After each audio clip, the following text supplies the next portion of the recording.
मेरे को यही था भाई, जो भी गलतफहमी है डिबेट से सॉल्व करो। अगर आपको लगता है आप सही हो तो आप डिबेट करो, मेरे को लगता है मैं सही हूँ मैं डिबेट करूंगा।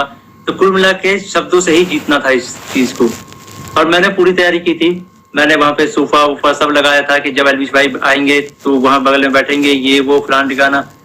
लेकिन जैसे ही वो आए, एक तो अटैक करना शुरू कर दिया, ऊपर से बहुत सारे बंदों के साथ आए। ऊपर से ये भी नहीं था कि 1-on-1 फाइट हो, उसके साथ उसके कुछ बंदे थे वो भी मदद कर रहे थे उसकी। इस तरीके से मदद कर रहे थे कि मैं कुछ कर ही नहीं पा रहा था, क्योंकि मेरे को 2-3 लोगों ने पकड़ लिया था अगल बगल से। अब जब लड़ाई हुई, लड़ाई के बीच में ही एल्विश ने मेरे को लगभग ये अपने घुटनों से नाक पे मारा, कई बार हाथों से मेरे सिर्फ मुंह पे मारा। और जब मारा उसके बाद उसने बगल से एक फोन भी उठाया जो दूसरे एंगल पे रिकॉर्डेड है, और फोन से मेरे स्पाइन पे मारा। और आप सभी को पता है अगर स्पाइन पे गलती से भी स्पाइन टूटता है तो आप जिंदगी भर के लिए लावारिस हो सकते हो, अपाहिज हो सकते हो। तो उसके बावजूद उसने मारा। और उसके बाद उसने क्या किया, जान से मारने की धमकी भी दे दी।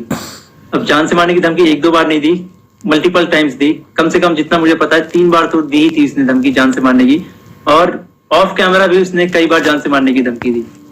अब ये सब होने के बाद जब लड़ाई वड़ाई खत्म हो गई तो उसके बाद वो वापस आ रहे थे, तो वो जो बंदे लाया था उनमें से कुछ बंदे मेरे को मतलब होता ना एक प्यार से धमकाने वाला सीन कि भाई सॉरी बोल दे, क्यों ले रहा पंगे ये वो। पर मैं तो अपने चीजों पे अटल था, मैंने बोला मैं सॉरी तो नहीं बोलूंगा क्योंकि मैंने गलती तो की नहीं है। उसके बाद एल्विश ने भी थोड़ा ट्राई किया था सॉरी बुलवाने के लिए, लेकिन मैंने उसको भी सॉरी नहीं बोला। और ये सब जब हुआ तो शुरू में मेरे को लगा मेरे को सिर्फ यहाँ चोट आई है, क्योंकि मेरे को कहीं पे भी दर्द फील नहीं हो रहा था। तो मेरे को शुरू में सिर्फ यहाँ चोट आई। उसके बाद 1-1.5 घंटे बाद मेरे को यहाँ पे दर्द होना शुरू हुआ, और फिर 2 से 3 घंटे बाद मेरे पूरे स्पाइन में दर्द होना शुरू हुआ। और इस तरीके से हुआ कि मैं सो ही नहीं पाया। सुबह 4 बजे मैंने सोने का ट्राई किया था, मैं दोस्त के घर साकेत गया हुआ था, मैंने सोने का ट्राई किया, अनफॉर्चुनेटली मैं दर्द से सो ही नहीं पाया। उसके बाद हम जब दर्द हो रहा था तो हम गए वहां पे मैक्स हॉस्पिटल साकेत के मेडिकल निकलवाने, तो उन्होंने मना कर दिया विदाउट FIR नहीं होगा। तो मेरा यही था, मेरा दिमाग शॉक में था, FIR हमने की नहीं थी। फिर हमने डिसाइड किया कि दोपहर के 12 बजे के आसपास हम FIR करेंगे लॉज, और उसके बाद मेडिकल करवा लेंगे पुलिस की मदद से ही। तो हम गए FIR करने। अब जब FIR करने गए तो हमने पूरा बता दिया कि भाई ये सेक्शन लगाना है, अटेम्प्ट टू मर्डर है, साफ साफ दिख रहा है। तो जो SHO थे उन्होंने बहुत अच्छे से बात की। उसके बाद SHO अपने इंस्पेक्टर के फोन में कॉल करते हैं, बोलते हैं कि पूरा इसको ना पब्लिक मत करना, गुप्त तरीके से रखना, हम लोग गुप्त तरीके से लड़ेंगे। मेरे को तभी डाउट था कि FIR को दबाने की कोशिश की जाएगी, और वही हुआ। अभी मैंने एक आर्टिकल पढ़ा जिसमें एल्विश के ऊपर एक भी वो सेक्शन नहीं लगा जो मैंने FIR में लिखवाई थी। अटेम्प्ट टू मर्डर का एक भी सेक्शन नहीं है उसमें। तो कुल मिला के मैं क्या समझूं, अगर आपके पास पैसा हो तो आप FIR भी बदल सकते हो। मतलब हरियाणा में इस तरीके से गुंडागर्दी चल रही है कि एक बंदा आता है मारता है, उसके खिलाफ कोई एक्शन नहीं होता, उसको पुलिस पकड़ के लेके नहीं जाती। यहाँ पे इस बात को 24 घंटे हो चुके हैं और वो बंदा अभी हंस रहा होगा कि उसको कोई पकड़ के नहीं ले गया, उसको फर्क ही नहीं पड़ा होगा।